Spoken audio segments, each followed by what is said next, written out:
this little light of mine, I'm gonna let it shine. And if that light go out, then I'm replacing mine. I can't give up, no, I can't give in. Got so much fight within, I must win. There's no holding back, gotta go all in. 2 steps forward, no steps back, then repeat again. Sometimes you gotta let go and let God. Respect those who work hard, it's teamwork, play your part. And if you got doubt, then you're losing faith. Clear path, moving mountains out the way.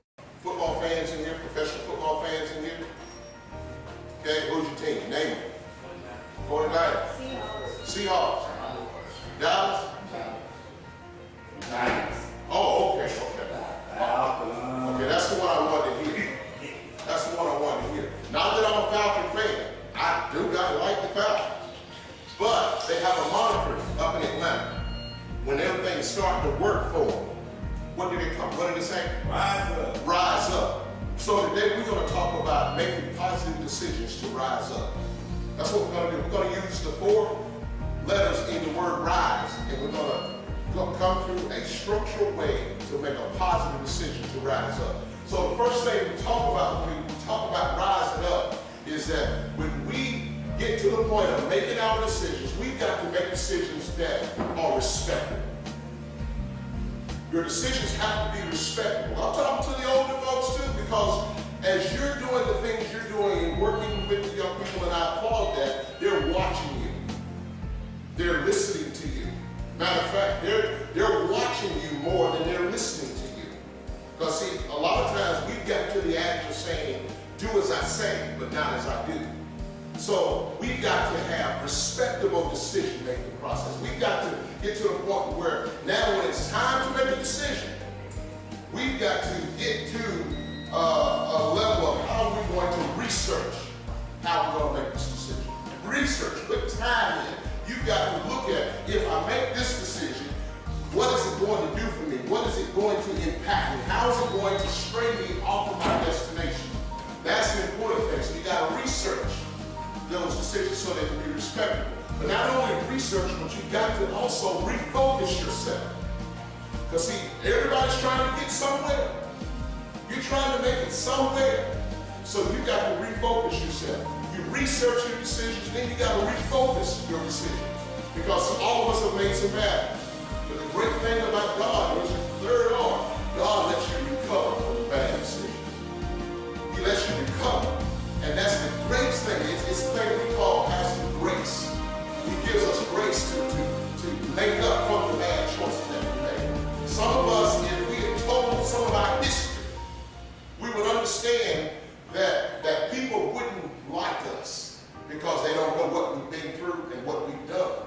But because of the grace of God, because of Him letting us recover, then we're now able to have respectable decisions. So what's the first R? Respectable decisions. Okay? Then the next letter is an I. We've got to have decisions that make an impact. Decisions have to make an impact in your life and other people's lives. If your decision doesn't make an impact, it's a decision only for you and only in a selfish manner. Our decisions that we make as leaders, as African American males, as church leaders, working with you, we've got to make an impact on people. Those decisions have to be impactful. The things that you're organizing to do here now with the young people, they've got to impact their lives so they can learn something. I heard what you said about educational opportunities. That's impactful. But following what you decide to do has to make an impact. It just can't be fun. It has to have some substance to it. It has to be to the level to where you can see gradual growth. So you got to have it to make an impact. And if you're not making decisions that make an impact, then you're not doing them justice, and you're not doing anything that for yourselves. So once you make an impact in your decisions, get some eyes for you. You got to invest in those decisions. Invest in those decisions. I know y'all got your 401ks and your IRAs and all that. You got plenty of money put away. So you know about investing. But we got to invest based on our decisions also. Because those decisions draw interest. Yeah, and they draw positive interest or they can draw negative interest. Because if you want to impact people, they've got to see that you're growing. They got to see that you're walking the fine line. And then that can help other people follow you. I've never met your pastor, but I've heard everything that I could about my pastors talked about, other pastors that I fellowship with and talked about. And I've always heard him in a positive way. Never anything negative. So what that means is that you have a person here that has integrity. Oh, another I word. That has integrity to lead you in the way that you're supposed to go. Now, why is it? Here's a question for you. Why is it that men are much slacker in the church than women? Now, when y'all answer that, y'all can write a book. Y'all can write a book. We called the meeting of men back in December and said, listen, we're targeting some things. We want to make sure we're getting our young teenage boys ready to fill out resumes and fill out college apps and all that stuff. And 4 men showed up. Now, on a regular basis at our church, now we're not about paying, but at our church, we have about 75, 80 people attend every Sunday. Okay, we're only 10 years old. We have about 75 to 80 people attend every Sunday. 10 men. 10 men. More than that are members. 10 men. Then we drive through the neighborhoods. They're washing their cars. And they can't say they came to the early service, but we ain't got one. The impact that it makes. Me and my son are so close. We're very close. We're almost twins based on our relationship. People think we're more friendly than father and son, but I did that because my dad befriended me. Still had my father. We had that long separation, but he befriended me to let me know that I could talk to him. That's the impact it made.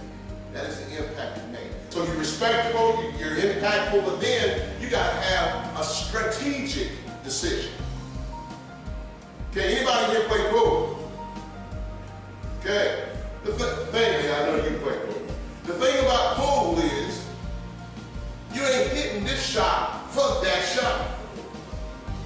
You're hitting this shot to set up the next shot. Y'all don't catch me in that. You're hitting this shot because that's an easy one, but you got to get to the next shot. So you're setting up this shot, yeah, I got it, but now I want to put myself in position for the next shot. And that's what you do. So it's got to be strategic. Every decision that you make has got to be strategic. You got to say, okay, I'm going to go to elementary school and I'm going to pass. And I'm going to middle school and I'm going to pass. I'm going to go to high school and I'm going to pass. Then I'm going to get my degree and I'm going to pass. Then I'm going to get my master's and I'm going to pass. Then I'm going to get my doctorate and then I'm going to be this and then I'm going to stop here and I'm going to do that. It's got to be strategic. Because if it's not strategic, then there is no system. You've got to put in your heart and in your mind that when you're training people and even yourselves, reprogramming yourselves, that what you do has to have a strategy to it. Once you leave the huddle, once you leave the strategy meeting, you go perform. You go do it. See, we talk too much as men, but don't do it. We say what we're going to do, but we don't get to it. You get a bunch of women who are on fire for God, they'll meet in 5 minutes and work for 24 and a half hours. Other men will say, brother pastor and brother deacon, and that's what I think we should dow us and do this and another. And we're sitting there in the meeting, nothing's getting done. We got to have a strategic plan and then put it together and then activate it. The final letter is what? E. You got to have an evaluation of your decisions. You got to evaluate your decisions. If you want to rise up, you got to go through this process. Because once you've made it, you got to look back and say, okay, what pitfalls did I have here? What examples did I see that I need to set? What exhibition did I display when I was doing this? You have to do an evaluation. You got to look in the mirror and say, did I follow the strategic plan all the way? Or did I get melted down in the process? You got to evaluate your decision making. You got to take it back and look at where did you go wrong? Where did you mess up on? What could you have done better? Because you're setting an example. Some of our lives have gotten messed up or detoured based on the lack of evaluation. Because when you don't do an evaluation, you have a tendency to continue to do that same thing over and over again. And we used to do it. If you work on your job, most of you get evaluated. You want a good evaluation. Because either they start talking about taking you out of the job or taking some money from you. But if you get evaluated well, what's that? That's more money. It's a part of decision making. So if you want to rise up to be the person that you have been destined to be, if you want to rise up to be the individual that God has chosen you to be, if you want to rise up to be respectable, if you want to rise up to make an impact, if you want to rise up to be strategic, if you want to rise up and be a person of great evaluation of yourself and others, you've got to make decisions that count. God made the man to lead. But too many men are falling by the wayside because we hadn't rose to the occasion. We hadn't rised up. We hadn't gotten to the level that God has wanted us because we're lazy. Let's be real. We have good intentions, but we get lazy. And it is our duty to beat that laziness out of ourselves. Because, what I said earlier, these young men are watching. Quick story. My son watched me from the time he was able to walk. And I had this routine. I still have this routine. I come home from work, I put my keys in a certain place, I take my hat off, put it somewhere, I kick my shoes off a certain way, I walk out of my pants, throw on my sweatpants or lounging pants, throw on my slippers, t-shirt and everything.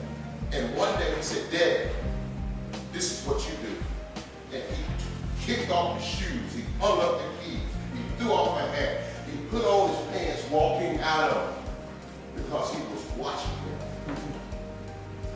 You're accountable. Whether you like it or not, you're accountable. You put yourself in this position where people look at you. Your wives, the ladies of the church, are looking for you. That's your position. Are you going to rise up